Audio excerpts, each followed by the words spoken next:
Assalamualaikum warahmatullahi wabarakatuh.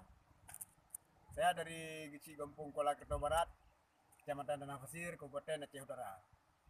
Kami sangat senang dengan adanya dana desa 2016 karena dengan dana desa tersebut kami bisa membangun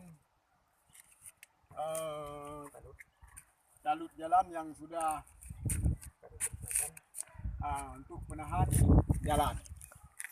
Jadi mudah-mudahan dengan adanya talut ini jalan di desa kami tidak terjadinya longsor lagi kalau terjadi air pasang purnama.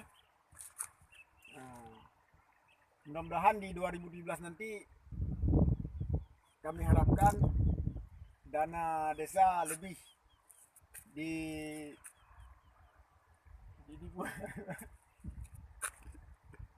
ditambah lagi supaya kami bisa lebih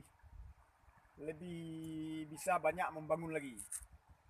Seperti di tempat kami adanya apalagi dengan pemberdayaan masyarakat seperti anyaman tikar, pelatihan menjahit peci. Itu dengan dana desa semua dapat kami lakukan. Kami mohon di 2017 kepada Bapak Presiden Jokowi, mudah-mudahan dana desa ini lebih ditingkatkan lagi supaya kami lebih bisa membangun lagi. Terima kasih. Terima kasih. Di 2016 kami sudah melakukannya dengan mudah-mudahan dengan baik.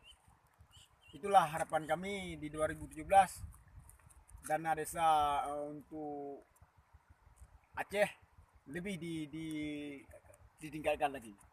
Assalamualaikum warahmatullahi wabarakatuh.